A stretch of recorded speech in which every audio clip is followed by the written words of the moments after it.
Welcome back to Inhibition. Today's topic, Kyle Rittenhouse. What are the myths about the shooting, from guns to state lines to his intent?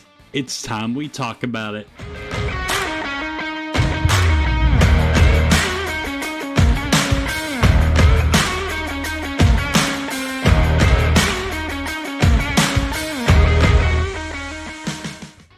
They're hoisting him up on his shoulders. The weekend, the kid gets out of jail. He goes home and he's got Ricky Schroeder, who apparently is a former actor, waiting for him to take pictures with him. Kyle Rittenhouse, smiling big. He's so happy, which I'll get to that in a minute because that's actually a really bad sign. Endorsement from Black Rifle Coffee. Now, he starts this off with talking about getting out of jail and then him taking pictures with Ricky Schroeder. The real question here is, what's wrong with people supporting Kyle? Why is that a problem for this person? I thought we weren't claiming he was guilty. If he could be innocent, the guy said it could be self-defense. Didn't he say earlier that we're not going to say he's guilty, all this waiting to be seen as if it was self-defense or not? So he's saying it could be innocent, it could be self-defense, and if he could be innocent and these people believe he is, what's the problem with supporting him? Why does he have a problem with people supporting Kyle if he's not saying Kyle's guilty? Well, the truth is he is saying Kyle's guilty, and he has a problem with people supporting him because he believes Kyle's guilty. He doesn't believe it was self-defense, and all of that rhetoric earlier about saying it could be self-defense and we're not saying he's guilty was nothing more than propaganda. He absolutely is saying he's guilty, and that's why he's mad at people supporting him. Also, he says Black Rifle Coffee endorsed Kyle. That's a lie. Never happened. That was a rumor that had went around. Wasn't true. Kyle was never endorsed by Black Rifle Coffee. They came out. This is from their Twitter, and they said, "We did not sponsor, nor do we have a relationship with the 17-year-old facing charges in Kenosha." Shortly after supporters posted Rittenhouse's $2 million bail, the host of a conservative podcast that partners with Black Rifle Coffee Company tweeted a picture of Rittenhouse in a Black Rifle Coffee Company shirt. The picture, plus its caption, "Kyle Rittenhouse drinks the best coffee in America," led viewers to believe Black Rifle Coffee Company was partnering with Rittenhouse. It's not true. They didn't. It led people to believe that. It was false. This person didn't do their research and actually take time to find out if it was true. They just jumped on the bandwagon of rumors, which tells you the kind of person this is, who jumps on rumors and takes them as fact without actually looking at any actual details. Matter of fact, Black Rifle Coffee Company has recently been in hot water due to a New York Times interview they did, where they clearly seem to come out against Kyle Rittenhouse supporters, labeling them or at least implying that they were labeling them as racist or Proud Boys, things like that. But even more, way back in November when this happened, with the t-shirt thing, the CEO, Evan Hafer, the CEO of Black Rifle Coffee Company, liked a couple of things. He actually put the like button out. It doesn't necessarily mean he agrees 100% with what they're saying, but when they're saying things about you and you like it, it indicates you agree with it. So Black Rifle Coffee, this person said, "Black Rifle Coffee is legit through and through. Evan Hafer is a solid and brilliant dude. When that little girlfriend-beating Kenosha LARP warrior dweeb wore a Black Rifle Coffee shirt, it didn't mean he's endorsed. Black Rifle Coffee denounced his punk. People cancel culture is sheepish. It's getting worse." So they said that he denounced him, called him a girlfriend-beating Kenosha LARP warrior dweeb, and yet here's the CEO of Black Rifle Coffee Company liking that. Or the one below it, "They responded to me personally. They will make a public statement soon. They are a legit good company. They've done a lot for the military. Kyle is a wannabe douchebag who wore their shirt." They liked that. The CEO of Black Rifle Coffee Company liked that. So again, clearly do not support Kyle. Not only didn't endorse him, but kind of came out against him and distanced themselves from him. So, yeah, that's just completely false. He's getting tweets from sitting politicians, sitting Republican politicians. One of them, a Florida state representative, said Kyle Rittenhouse for Congress. Now, here's the tweet that he is referring to. It's from Anthony Sobotny. He wrote Kyle Rittenhouse for Congress. This was November 21st, 2020. He had a couple other tweets about Kyle, just saying free Kyle and in support of Kyle. This one, however, I don't agree with, obviously. I have a hard time believing that Anthony Sobotny actually literally meant that he wants Kyle in Congress. Obviously, a 17-year-old kid at the time couldn't run for Congress. And being 17 years old and inexperienced and knowing nothing about him, my guess is this was more trolling than it was any type of serious comment. Not that he actually wanted Kyle in Congress. It was more trolling lefties. But that being said, even if he really did think something that ridiculous, that's one person who said something stupid like that. Doesn't represent everybody who supports Kyle. And that's where it comes to this idea that you can lump everybody who supports Kyle into one category. They all think he's a hero. They're all right wing. They're all want him to be, for Congress. These stupid ideas of lumping everybody into the same group without any evidence or data to support it is actually a form of bigotry. And that's what's being engaged in here. You're holding up this man as a hero because he murdered 2 Antifa people, 2 Black Lives Matter protesters, whatever those individuals were. So he's saying that people are supporting him because he murdered. I have not heard one person support him saying that they support him because he murdered people. That's just a complete misrepresentation of what's actually happening. People support him because he acted in self-defense, and self-defense is not murder. So people are not supporting him because he murdered Antifa or BLM protesters. People are supporting him because he was violently attacked, and like he said, regardless of whatever these people were, their affiliation had nothing to do with it. They attacked Kyle, and Kyle defended himself against that attack, and that is why people support him. Not because he murdered, but because he acted in self-defense. They're dead. They don't get to spend Thanksgiving with their families this year.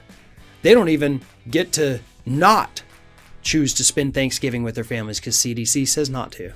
They didn't get that this year. Kyle Rittenhouse did, because he was released from prison because Republicans raised millions of dollars for him. So he says they don't get to spend Thanksgiving with their families, or they don't get Thanksgiving, even saying they don't get to choose not to because of COVID.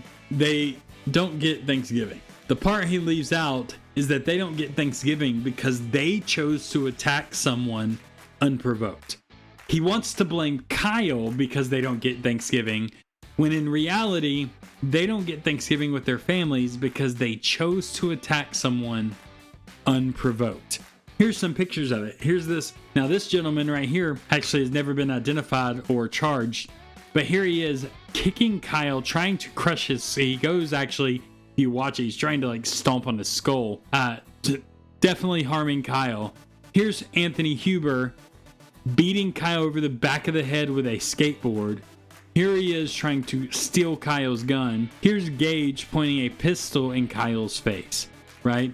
They are attacking someone unprovoked.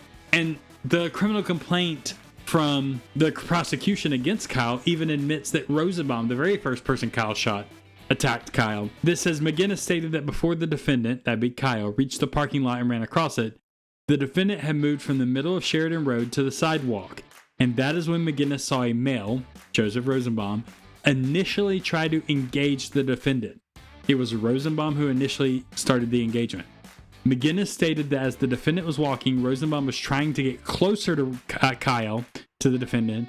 When Rosenbaum advanced, the defendant did a juke move and started running. McGinnis stated that there were other people that were moving very quickly, McGinnis stated that they were moving towards the defendant. McGinnis said that according to what he saw, the defendant was trying to evade these individuals. So Kyle was doing nothing to anybody, just walking up the middle of the road, moves over to the sidewalk. Rosenbaum starts the engagement, tries to come up on Kyle and get closer to Kyle. Kyle does a move to get away from him, takes off running, and he's trying to evade the people who are coming at him. That's from the criminal complaint from the prosecution. Here's Richard McGinnis actually giving a little bit more testimony in relation to that. Right before he turned around, I'm not sure if this was a reason why he turned around, but there was a gunshot, and that's actually visible on video. It's not clear whether or not that gunshot was fired into the air or towards Rittenhouse, but Rittenhouse did turn around immediately after that. And at that point, he went from running away to aiming his weapon at Rosenbaum, and I was actually directly behind Rosenbaum. So I took one or two steps to my right as Rosenbaum was lunging for the barrel of the rifle. So McGinnis says that Rosenbaum not only had charged Kyle, but he goes on to say that when he catches up to Kyle after Kyle turns around, because Zeminski fired that shot, Rosenbaum lunges to try to take Kyle's gun. He chose to attack Kyle. That's why he wasn't there for Thanksgiving. That's not Kyle's fault. This is the pro-life party. So he says this is the pro-life party. And again, not everybody who supports Kyle is pro-life. But pro-life is about not taking innocent life. Self-defense by definition is not taking innocent life, and therefore pro-life has nothing to do with it. Pro-life and self-defense are not contradictory. I can believe in not taking innocent life while also believing in the right to self-defense against someone who's not innocent who's attacking you. Also, there are pro-choice people who support Kyle too. It's not just pro-life people. So that's just factually incorrect. This is the law and order party. He talks about the law and order party. Well, first of all, self-defense is legal, and therefore supporting the right to self-defense is not a contradiction to law and order. But second, condemning the people who attacked Kyle unprovoked is supporting law and order. Law and order says that you don't just get to violently assault and attack people unprovoked. And that's what we are saying. And therefore, it absolutely is law and order to support Kyle in his right to self-defense. So his argument here makes no sense. This is the party that says if you're a black man and you get shot by a cop, even if you weren't holding a weapon, it was probably your fault. You know, you shouldn't break the law and then you won't get in trouble. Oh, I'm sorry. 14-year-old, actually younger than that, black kid playing with a BB gun, you got murdered by police. You shouldn't have had the gun. So here he mentions Tamir Rice. And Tamir Rice was a 12-year-old, not a 14-year-old. And he was playing with a BB gun, and the police pull up and shoot him. Now, his death was absolutely a tragedy. Not everyone who supports Kyle is okay with Tamir's death. That's just bigotry and assumptions. So that's right off the bat. As far as the Tamir Rice shooting, I do think the police were wrong in how they handled that shooting. I support Kyle, and I would say the police were wrong here. That being said, there's some details. It's not just, oh, kid playing with a BB gun, police killed him. There's a little bit more detail than that he is leaving out. First of all, the BB gun looked like a real gun, and he pointed at police. The Tamir had actually taken off the little red cap on it that would make it obvious that it was fake, and so it looked like a real gun. And he pointed at police. You can see in the video he, kind of had it aimed towards the police's direction when the police pulled up. Now they pulled up very quick and shot very quick, and therefore didn't really take any time. In my opinion, they handled this wrong. And they shouldn't have shot Tamir. That being said, it wasn't just like they knew it was a BB gun and shot him. It looked like a real gun. The police were not told by the dispatch that it might be a fake gun. They got 911 calls in relation to him out with this gun. But the people who called 911, somebody told the dispatch that it might be a fake gun. That was not said to the police by the dispatch. It was a failure of the dispatch. So the police went into it with the belief that it was a real gun. Here's a picture of a real gun compared to the gun Tamir had. If you look at those pictures, you might not be able to tell the difference or know which one's real, which one's fake. Police had the same problem. And so again, it's a tragedy. I think the police handled the situation wrong and should have been held accountable. But that does not mean that everybody who supports Kyle, this bringing up Tamir, this is a playing the racism card. Everybody who supports Kyle isn't a racist. Everybody who supports Kyle doesn't think that what the police did with Tamir was okay. So his argument here is just bigotry. He brings up this phrase, it was probably your fault. Every case should be looked at individually. Some shootings are justified, some are not. Race has absolutely nothing to do with it. There are white and black people justifiably shot by police, and there are white and black people unjustifiably shot by police. It happens on both sides of the fence, on both races. Happens some justified, some not. This is not a race thing, and he's making it a race thing because he's wanting to label anybody who disagrees with him. All of his political opponents, all Republicans, he wants to label them as racists. And again, this is nothing but bigotry talking. He's bigoted. He's making assumptions about people he doesn't know. And he's lumping them all into one category and saying they must fall into this stereotype that he's created because they're associated with this group. It is bigotry. He is 100% a bigot. And here, this is the sad thing, is he's trying to call other people bigots while exposing his own bigotry. And it's sad. It really is sad. And this is the political climate that we find ourselves in today, that anybody who disagrees with you is labeled a racist or a white supremacist, or, I mean, it's sad. It's absolutely sad, because what happens is when you label everything racism, when you label everybody racist, it disguises real racism and real racists, and they can hide in the shadows and never get dealt with because you're too busy dealing with fake racism. The hypocrisy is astounding. The hypocrisy will make you want to pull your own teeth out. But it is something that has to be addressed. Now, the real question is, what hypocrisy? Because we've already shown how there isn't hypocrisy. He's just making it up. He's creating fake hypocrisy there. Now, I'm sure there's hypocrisy with some people, and some people probably do fall into the stereotype that he's creating here. But that isn't the majority of people, nor would it be everybody who, supports Kyle. But what hypocrisy? Because there's not any that, that's across the board for Kyle Rittenhouse supporters. First of all, his comparison doesn't work. He's trying to compare what police did to a black kid or police actions to what Kyle did as a civilian. Police and civilians are different. It doesn't mean that the police were right. I'm not saying they were. I've already said I don't think they were in the Tamir Rice situation. But police have a duty to apprehend criminals via non-lethal means when possible. Civilians don't have that duty. They don't have to apprehend criminals at all.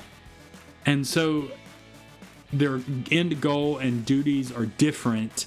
And so to compare a civilian and how they act in certain situations with how a cop acts doesn't really work. But I will point out some hypocrisy that I have seen in relation, since he's talking about police interactions and shooting unarmed people. What about Ashley Babbitt and Black Lives Matter protesters? Ashley Babbitt, and again, she was a criminal. I don't support her actions.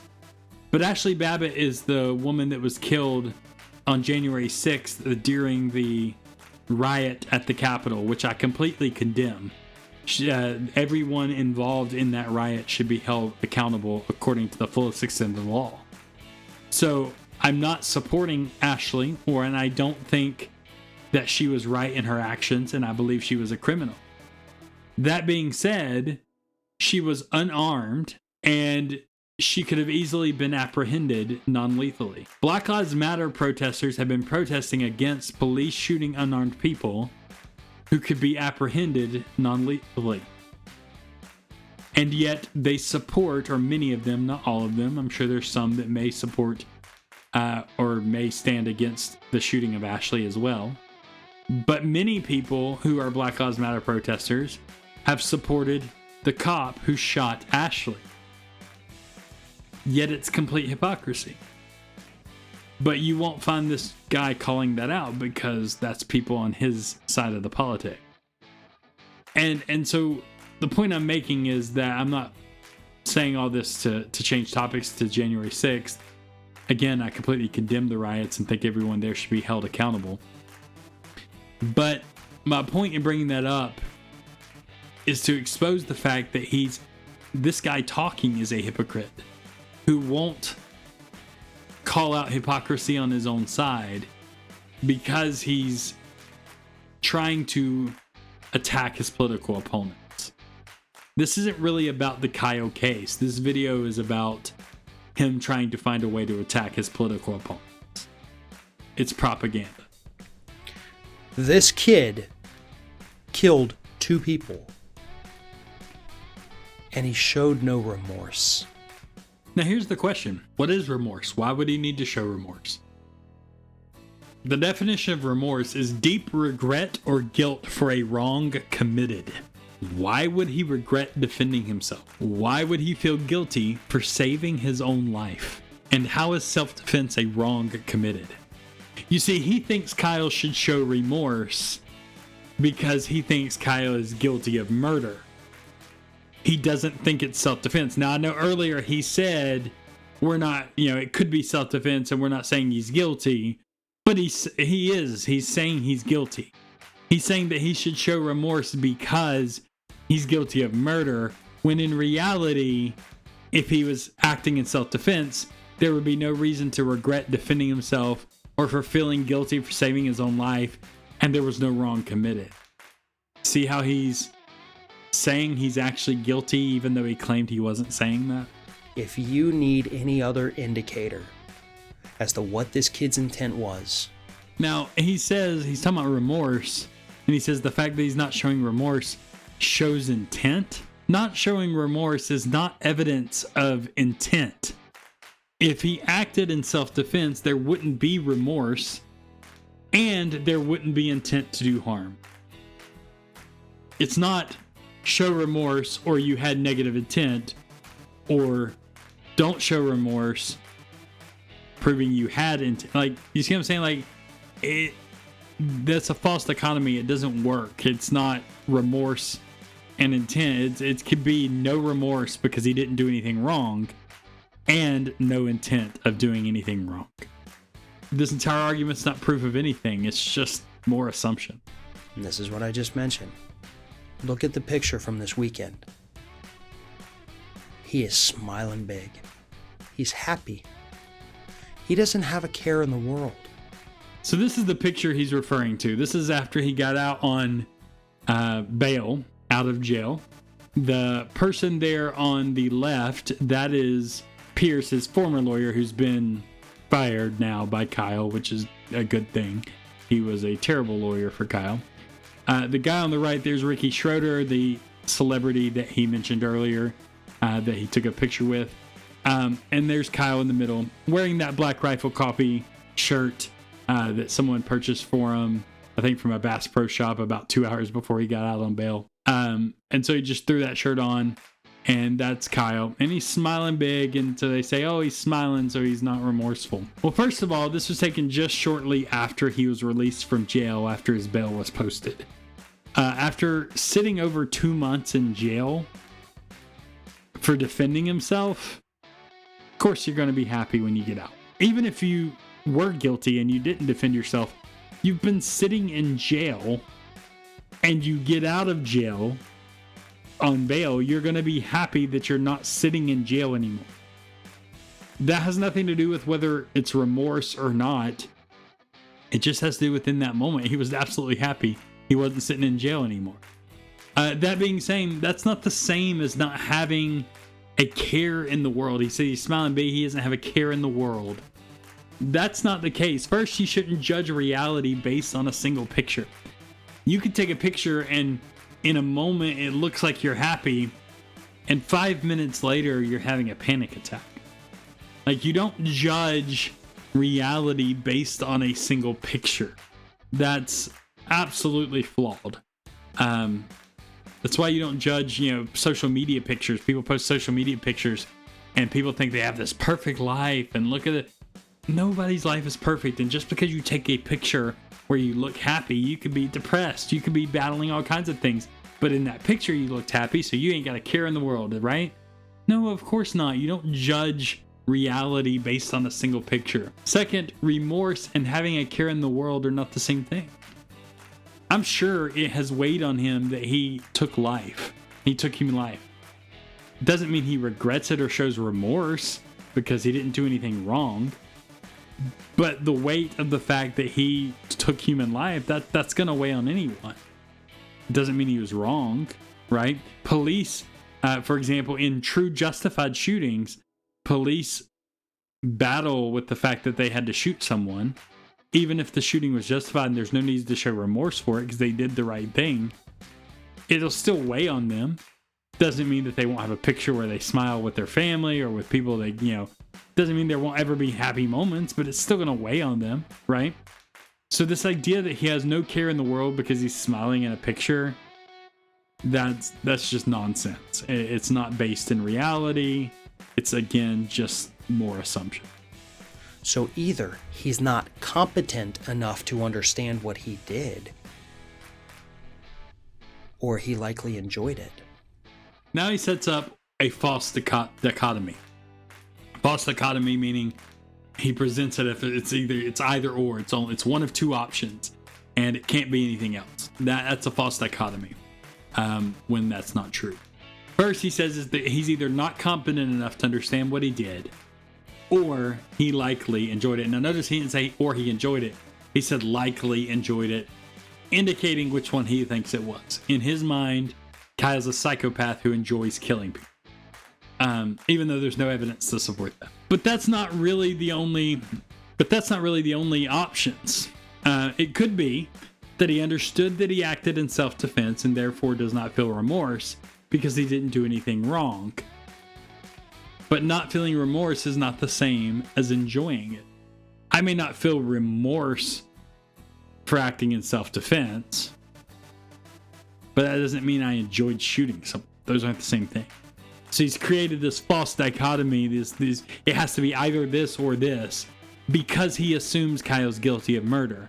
He said it could be self-defense. We're waiting to see, and we're not saying he's guilty, but he's actually saying he's guilty, because if it was self-defense, if he believed it could have been self-defense, then he wouldn't create this false dichotomy. But in his mind, he's guilty of murder, and he's either not competent enough to understand that he murdered someone, or he enjoyed murdering someone. The idea of self-defense isn't even an option in this guy's mind, even though he claimed it was. It's propaganda. This is the kind of person that needs to be removed from society. Locked away. Now, he says this person needs to be removed from society and locked away. What happens if he could be innocent and we're not saying he's guilty? If he could be innocent, then you're saying he should be locked away even if he's innocent. Or are you saying he's guilty and you were just lying earlier when you pretended like you thought he could be innocent?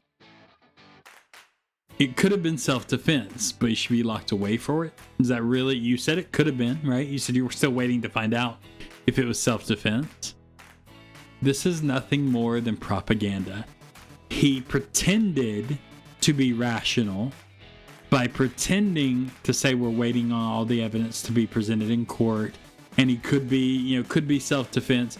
He pretended that, but that's not really what he's saying. That's not really what he believes. We've seen people like this before. He is incapable of showing remorse. He claims he's incapable of showing remorse. Where did he get that from? How does he know he's incapable of showing remorse?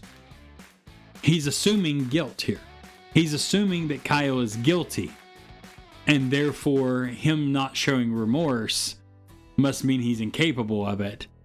When in reality, it could be that he's just not showing remorse because he didn't do anything wrong. Self-defense isn't wrong. And therefore, he's not showing remorse for it. That doesn't mean he's incapable of showing remorse when he does something wrong. It just means he didn't do anything wrong. Do you see how he's assuming guilt? He claimed he wasn't assuming guilt, but he is. So something could happen again. That's the telltale sign, folks. Those psychological symptoms. So he claims something could happen again. He's claiming he's guilty of murder and that he could murder again. But I thought he wasn't guilty. I thought we didn't know. I thought we were waiting to see if it was self-defense. It's propaganda. He talks about psychological symptoms. What psychological symptoms? You saw that picture of him smiling. No idea what he's going through in his personal life. No idea what happens when he lays down at home in bed. No idea what he's been through the past few months. No, I just saw one picture snapped in one moment. And you're claiming there are psychological symptoms? And from what I've seen, of course, I am not a professional. But in this particular instance, I don't know that you have to be. They're there. This kid is not sorry for what he did. And that should be really all the prosecution needs to put him away. He's not sorry for what he did. Again, why would he be sorry for what he did if what he did was self-defense? This is, again, an assumption of guilt. Even though he said we're not, assuming he's guilty, he is assuming he's guilty. Why else would you be sorry for what you did if it was self-defense, right? And he's saying that's all that is needed to put him away. First of all, this statement's ridiculous for two reasons. Number one, it's assuming guilt. You're assuming that he should be put away because you're assuming he's guilty. But number two, you think that all that's needed to convict him is for him not to be sorry? That you think that's evidence that he's guilty of the crimes he's been charged with? You clearly have no understanding of legal standards, of due process, of how the legal system even works. And therefore your opinion holds no weight. It's an uneducated opinion based on misinformation and lies and assumption. But then again, we clearly see from the video, his entire point wasn't actually discussing the case of Kyle and what actually happened. It was to attack Republicans. Stay clear of propaganda because it's out there. Think rationally, think critically. Until next time. Thanks so much for watching. For more videos, click subscribe and hit that notification bell. And if you enjoyed the video, click that like button. See you next time.